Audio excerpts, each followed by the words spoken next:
It happened in the middle of the day, on one of Chicago's busiest streets. People walking, traffic moving, security cameras rolling. And yet, somehow, a woman vanished. Her name was Danielle Parker, and at exactly 12:14 p.m., she was seen crossing an intersection downtown. The next second, she was gone. Police first thought it was a random kidnapping.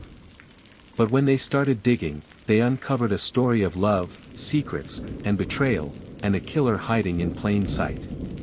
Danielle was 29, a marketing consultant in Chicago's Loop. By all accounts, she had everything going for her, a great job, a nice apartment, and a fiancé named Evan Carter. The two were planning their wedding, just 6 weeks away. Danielle was known to be kind, focused, maybe a little stressed, but nothing seemed unusual. Her coworkers said she'd left for lunch that Tuesday, wearing a blue blazer and carrying a small purse. She never came back. At first, nobody panicked.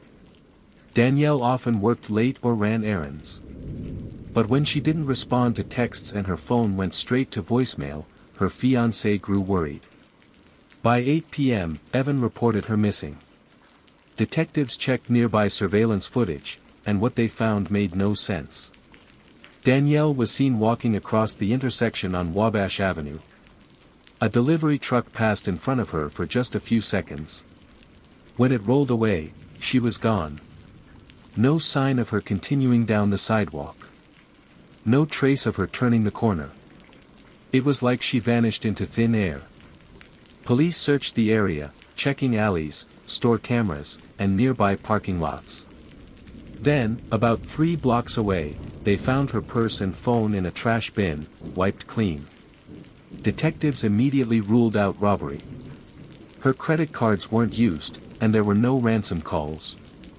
They began looking into Danielle's life, her relationships, her habits, and her recent behavior. That's when the first cracks appeared. Evan told detectives that Danielle had been distracted lately, working late nights, avoiding calls, and acting distant. He thought it was pre-wedding stress. But her co-workers said something different. They claimed Danielle had been spending more time with a client named Ryan West, a man who was married. Detectives subpoenaed Danielle's phone records. They found dozens of calls to Ryan's number, including one the day she disappeared. When they tracked Ryan down, he looked nervous but insisted he hadn't seen Danielle in weeks. Still, something felt off. So police searched his car, and what they found confirmed their suspicions. In the trunk, small blood traces and strands of blonde hair were discovered. DNA later confirmed it was Danielle's. When confronted, Ryan broke down and confessed, but his version wasn't what police expected. He claimed he didn't mean to kill her. Ryan said Danielle had been threatening to expose their affair to his wife. They met on Wabash Avenue that afternoon to talk privately. When Danielle tried to walk away, he grabbed her arm, she slipped, hit her head on the edge of the car door, and collapsed. Panicking, Ryan said he didn't know what to do. So he hid her body in a storage unit he'd rented weeks earlier under a fake name. Police located the storage unit later that night. Inside, they found Danielle wrapped in a blanket, still wearing the same clothes from that day. The coroner confirmed she'd died from blunt force trauma to the head, and that she was still alive for several minutes after the injury.